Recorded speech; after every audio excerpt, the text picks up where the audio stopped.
the major prophet kum chacha.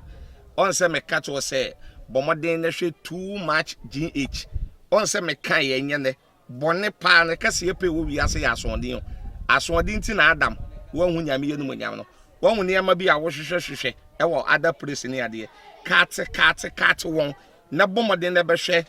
too much GH be hwe na subscribe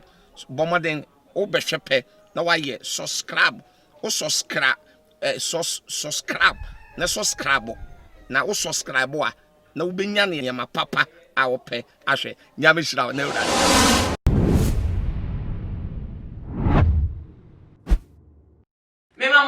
Basronko batuma GHS so na ama Owusu anyway na bra ye so a trending issue prayer na edi ehia so dia na say ensema edi ehim ewo man mu na me de ebesomo na sisi ade de akwese the order of the day ni say social media so na say to kwa akese ni ekubi wo first day ni say nkai celebrities bi na wo mo throw shade at each other was social media so na saying so na ebeneni assistant asofo ni ade wo mo agima te say oko Ghana ye media so asofo timi bato to ema ne mane wo mo ho na the aba fresh bread that's why trend there wo system ni mu the latest fight between the Reverend Owusu Bempah and Ebenezer Prophet 1 Nations Prophet Ebenezer Opambour na mubeka ya eshase ebra Prophet 1 wokoka what say the video so say asofo a wo mo epne ema akonfo abosomtumfo ebo mo nsori mu beto nnum sa ma offerings a na wo mo nante said ye wo mo ya yokofa de ni bible mu bia say sa de no etimi ba so nti wo mo emfinyame na wo ka susu dua say asofo a wo mo epne masanyama na ekoso masafunu no womo emfinyame na no ena de sebeto data no Reverend Owusu Bempah a ono so ne yonko ene okonfuba agra that say womanya yonkofa bi ewo wo mutema te se meka ikrampa bere bi etwem agra da ekopie mu ewo Reverend Owusu Bempah na so dem ma wo to nnwom di mic to nnwom fefefe ewiesa de sika titidu to afore ewo aso dem atese be ye nsempin na atese asem na akwese kutia enimini rant awura no ama no so eba abonte be Jesus say na da bi o wo pam wo hifa ana wo gina atre monsa ede ache do finyame ene de wo finyame won so awon ahonhom eye adwuma yesu de den ana wotimi nya akokudro eba abonte be trensa ene kire de ofinyame ne de ofinyame na atese ono so enya ne kasetia say ono so wo finyame na wo yi say Reverend Owusu Bempah be yi na no esi nchekra agrada kofa ba agrada no so a discipline Opambour pa o kan no so akebi na so ni nyem no Reverend Owusu Bempah atene kasechie mu no wo kan ya ma ne ekaka Opambour ne busua go fimu ne ma meni ne chim de se na atese asem no wa ya na fra ne busuafo na no ene nam so ama sabre Opambour ne ma meni mpo ne ma me o chem no wo na ba bonte se wetie Ghana hapa nsema ngofo wetie aba bonte abenya ne ba Opambour Ebenezer yadom akaseti atese woye din a wonyi wo mano ye nanso Reverend Owusu Bempah kwan a wo fa so enya ne ba nenim kasetia no eno ehun be nya pa se mo be ba bonte be ye no eno nko anwa no because se woni ne ba na enya de a na eno na ye de na tere be fie muna moye masofo na moye masofo adwuma ena monim se na asofo adwuma ne sifatie enti wonu wo yoko sofo na enya eye de ma wo de wani be kire ne fie de buhue mu se de na ntese na mame no otwema Reverend Owusu Bempah enye ye nti wa ba bonte abekye na age ade found ne wo che na age no card si so se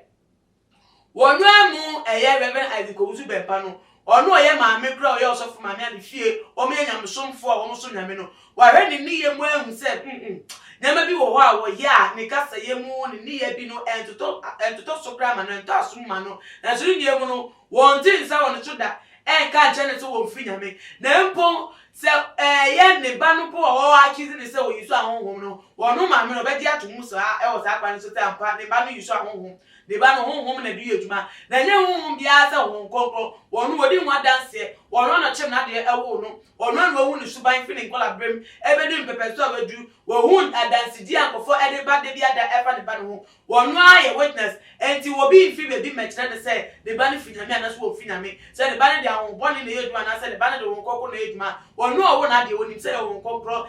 na the ban ade ye eduma no nti say Owusu Bempah eye Reverend Isaac Owusu Bempah wo ka say ne ba no ade honhom ye eduma no kwa de ono ne ya adwen ho na honhom ko no ade wabodi ni say won kokko enye de ono no edwen bi na say de ono ade ne ho atoso ne bi na waka no do twa tokra ne serious one no de ma Reverend Isaac Owusu Bempah say obeya wo me no huye e wo no ene ne busu ensem ho won pene e ma won fa na fekuo na fare me fare ne busu afo ho dabi so woni ne ba Ebenezer dagwa ya dom na enya ene munim de mu kana mu yi mu wano de a mu go straight o kana so akabi o yi wa no ka se wachia na so aka nte wachia enko ka se wachia ko busu mu dabi woni ni nyonyo se da wo pe no na no wato wa se e fa me be wo busu because wo busu mu wono no won go mu na bie mu so no wo mu som nyame na te se won na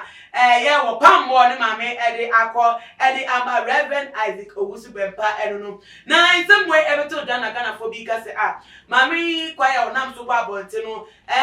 kan wo ye no better way bia kebe factor pa kebe fapa because ko no akoyo peni at so no wo Ebenezer dakwa ya dom ntika wo ba bonte na ka wo beka asundue ensem ade atu wo mienu entema enkedu mo be going far better to help wo mienu near ministry and the banpo na bebe have effect on the ministry crap enkase mo beka ye ya asundue asem no enkebe boa amata se bibia to chema bia nkesiese na te se wusa asundue kwan so en mo mutu ma na mo na so wo kra de wo ba ya obegina baby ba ko na te se ozu drop point like that is asem no eni enya ye nyan and bia muslim so woni se kwan ya obetimi aka na asem no ano kan ye no mame asem na ano aka me wesi ni penkura esan se wo hwe wo pambo Ghana ha wonu obi enya ye krapa na eni nya ya kan no asa de bia ye nya no asem ka etu onu so akwa oba tan ne nsem bi wo ha wote a ebe funu no ntu obeya no a dem biem ene won sanye enti de wo ho no enu ana waka ani ne mo no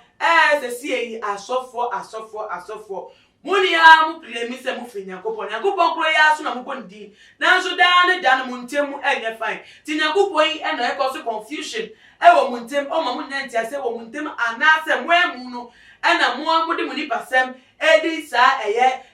ntokwasem e wo social media na se bebia na mu di mu ho e kono na te se ensem no eya jintem te be ya asofo se no wo mu preach nyame no won fa asundue o kanya midi no ho eni djuma na te se yen hu bebi a wo mu fi ba na wo ka se wo fi nyame na wo akwan wo ka sa ye wo ne ye eni debi a wo yo nyama no ense asundue pan na ye den edimu etum ninti aha ena me de ebesi won so ba de nche no ehu ya me pa bo modi an fa so me e wo ye comment section na bi mo so share video we e ma do fo ebusa fo bibia on all the social media platforms. Be able to follow your Instagram and your Twitter handles at @TooMuchGH_.